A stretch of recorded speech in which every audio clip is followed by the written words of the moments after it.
December 5 तारिख 1945 14 navy airman तांकर routine training exercise फ्लोरिडारू take up कले किंतु प्राय 1.5 घंटा पर flight leader lieutenant control tower को निज सहित किछि बहुत बड़ खराब हेउथिबार अलर्ट कले। तांकर 3टी कंपास ठीक से डायरेक्शन कहु नथिला एवं पश्चिम दिग भी केउटा जଣା पड़ुनथिला। एमितिरे समुद्रटा पूरा अशांत लगुथिला। आटलांटिका ओसेन रो पश्चिम भाग जहाकू वर्तमानर बरमुंडा ट्रायंगल कुहाଯାଏ। तापरे फ्लाइट 19 को केउठी भी देखिबाकू मिली नथिला। सेदिन संध्यारे एक सर्च प्लेन को फ्लाइट 19 को खोजिबा पई ठीक सही स्थान को पठागला किंतु टेकअप रो मात्र 27 मिनिट पर से सर्च प्लेन आउ तांकर 13टी सदस्य मध्य गायब हो गले। 1492 क्रिस्टोफर कलम्बस द्वारा ही सबुठारु प्रथमे एइभली एक घटना विषय रे रिपोर्ट होइतिला जेतेबेले से निज क्रू मानक सहित कॉन्टिनेंट अमेरिका आड़कू जाउतिले। से किछि अजब लाइट देखिबाकू पाइतिले आउ समुद्र पूरा अशांत थिबार से मध्य कहिथिले। तापरे तांको मैग्नेटिक कंपास भूल रीडिंग देखाइबाकू लागिला। सब क्रू मेंबर भी डरिगले। फ्लोरिडा बरमुडा एवं पत्रोरिका मध्यरे आटलांटिकार ए भाग को बरमुडा ट्रायंगल कुहाଯାଏ जहार नाम फास्ट विंसेंट गैरेज देइथिले। मैगजीन आग्रीस रो गोटे आर्टिकल रे मिस्टीरियस डिसअपियरेंस को वर्णना करबा पई से एमिति ना रखिथिले।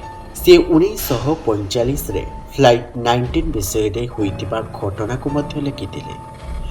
ता छड़ा 1918 रे यूएसएस साइक्लोप्स हजिबा विषय रे भी लिखिथिले जेउथिरे 306 जन लोक मृत्युवरण करथिले। बरमुडा ट्रायंगल गोटे सत रहस्य बोली से कहिथिले। यूएस नेवी, यूएस एयरफोर्स आउ कोस्ट गार्ड भी सतरे आश्चर्य हो जाइथिले। लास्ट सेंचुरी रे प्राय 5 लाख स्क्वायर रो ए बरमुडा ट्रायंगल हजार हजार शिप एवं प्लेन गायब हो गला जार कौनसी प्रमाण सुधा मिली नथिला। ए सबु आपन को खूब रहस्यमय लागुथाई पारे तेनु ए सब को बुझिबा पई कन्स्पिरेसी थ्योरी रो निहाती आवश्यक जेमिति एलियन अबडक्शन यूएफओ साइटिंग भली कथा रही। लोके सेमिति कहती जे एई जगारे अलगा दुनिया जीवार पोर्टाल रही। ए कथा सेतबले हाइलाइट हैला जेतबले आलेन ऑस्टिन को आटलांटिका ओसेन रो अमेरिकन जहाज एवं नौका मिलिथिला। से जहाजर सदस्य नौका को निज सहित नेबाकू भाबिले आउ जेउति पई किछि क्रू मेंबर नौका को जाई घर को नेबाकू चलाइबारे लागिले किंतु सही समय परे ही दुई जहाज कौनसी कारणरू अलगा होई गले। जेतबले पुणी थरे से जहाज मिलिला तार सबु ग्रुप पुणी थरे गायब हो जाइथिले। ए सबु हेला बरमुंडा ट्रायंगल रे घटिथिबा किछि दुर्घटना। बहुत घटना विषय रे आज भी किछि जଣା नै जे से शिप आउ जहाज गला कुआडे किंतु एमिति किछि नाही जे ए रहस्य को विज्ञान हिसाब रे प्रमाण करा जाई परिबनी। जदि आमे किछि जिनिस जानिनु तेबे ता मानि नुहे जे दुनिया को वास्तविकता जଣା नाही। अनेक गवेषक यह उपरे काम कले एवं बरमुडा कौनसी ट्रायंगल नुहे बोली कहिले। केवल किछि लेखक एवं कन्स्पिरेसी थ्योरी ही यह को रहस्य भावरे देखाई आसीछि। बहुत लेखक यह को बढ़ई चढ़ई कहिसेंति जे कारणरू सेईटा गोटे रहस्य पालटि जाइछि। तेबे चलंतु जानिबा जे ए विषय रे विज्ञान कौन कहूछि। लेखक जीएन कैसर कहिसेंति जे बरमुंडा ट्रायंगल रे किछि विद्युत चुंबकीय विसंगीत अछि जहा द्वारा मैग्नेटिक कंपास ब्रेकडाउन हो जाए आउ लोके हजि जाते। सेठारे गोटे टाइपर इलेक्ट्रॉनिक फॉग सृष्टि होई प्लेन आउ जहाज सहित लागि जाए एवं ता सहित लागि चली थाए माने जहाज फॉग रे नुहे बरं जहाज फॉग सहित चले। आउ गोटे थ्योरी अनुसार सी फ्लोर रे थिबा गात ସେଥିରୁ ମିଥେନ୍ ଏୟାର ବବୁଲ୍ ବାହାରିଥାଏ, ଯାହା ଜାହାଜ ପୃଷ୍ଠ ସହିତ ବାଜି ତାକୁ ଅନିୟନ୍ତ୍ରିତ କରିପାରେ, ଯାହାଦ୍ୱାରା ଜାହାଜ ବୁଡ଼ି ଯାଇପାରେ। ୟୁଏସ୍ କୋଷ୍ଟଗାର୍ଡର ଏହି ସବଜେକ୍ଟ ଅନୁଯାୟୀ ବରମୁଣ୍ଡା ଟ୍ରାଏଙ୍ଗେଲ୍ କୌଣସି ରହସ୍ୟ ନୁହେଁ। ସେଠାରେ ମନୁଷ୍ୟକୃତ ଭୁଲ ପାଇଁ ଏକାଧିକ ଆକ୍ସିଡେଣ୍ଟ ହୋଇଥାଇପାରେ, ଆଉ କିଛି ଅଜଣା ନ୍ୟାଚୁରାଲ ଫିଚର ପାଇଁ, ଯେମିତି ଆଟଲାଣ୍ଟିକାରେ ପଡ଼ୁଥିବା ଗଲ୍ଫ ଷ୍ଟ୍ରିମ୍।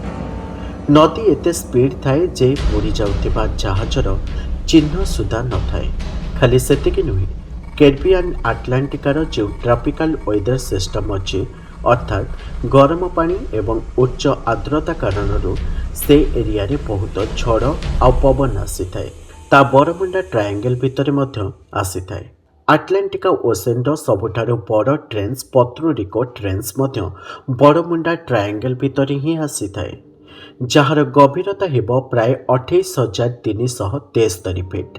ତା ମାନେ ହେଉଛି ଯଦି କୌଣସି ଜାହାଜ କିମ୍ବା ପ୍ଲେନ୍ ଭାଙ୍ଗି ତଳକୁ ଖସିଗଲା, ତେବେ ତାର ଭଗ୍ନ ଅଂଶ ମିଳିବା ଅସମ୍ଭବ। ୟୁଏସ୍ ସରକାର ପାଇଁ ବରମୁଣ୍ଡା ଟ୍ରାଏଙ୍ଗେଲ୍ ଭଳି କିଛି ବି ସ୍ଥାନ ନାହିଁ। ୟୁଏସ୍ କୋଷ୍ଟଗାର୍ଡଙ୍କ କହିବା କଥା ଅନୁଯାୟୀ ସେହି ଏରିଆରେ ବେପାରୀ ସିପ୍ ଜାହାଜ ବେଶୀ କରିଥାଏ, ତେଣୁ ଦୁର୍ଘଟଣା ଯେମିତି ହେଉଛି ତାହା ଅନ୍ୟ ସ୍ଥାନ ତୁଳନାରେ ପ୍ରାୟ ବେଶୀ ନୁହେଁ। ତା ଛଡ଼ା ବରମୁଣ୍ଡା ଟ୍ରାଏଙ୍ଗେଲ୍ ଭୂମିରେ ରହୁଥିବା ଲୋକଙ୍କୁ ଏସବୁ ଜିନିଷ କୌଣସି ପ୍ରକାରରେ ପ୍ରଭାବ ପକାଇପାରିନି। ଏଥିରୁ ଆମକୁ ଯାହା ଜଣାପଡ଼ୁଛି ଯେ ସମୁଦ୍ର ବହୁତ ବଡ଼। ହୁଏତ ଆମେ ଟ୍ରାକିଂ ଟେକ୍ନୋଲୋଜିରେ ମଡର୍ଣ୍ଣ ହୋଇଯାଇଛୁ, କିନ୍ତୁ ପୃଥିବୀ ଏତେ ବଡ଼ ଯେ ଏଠି କିଛି ବି ଜିନିଷ ବେଶ ସହଜରେ ହଜିଯିବ। ଆମେ ବି ତାକୁ କେବେ ଖୋଜିପାରିବାନି। ତେବେ ଦର୍ଶକ ବନ୍ଧୁ, ଆପଣଙ୍କର ମତାମତ ବରମୁଣ୍ଡା ଟ୍ରାଏଙ୍ଗେଲ୍କୁ ନେଇ କ'ଣ ଅଛି ଆମକୁ କମେଣ୍ଟ ସେକ୍ସନରେ ନିଶ୍ଚିନ୍ତ ଜଣାନ୍ତୁ। ରହୁଛୁ, ପୁଣି ଏକ ଭିଡ଼ିଓ ସହିତ ଦେଖାହେବ। ନମସ୍କାର।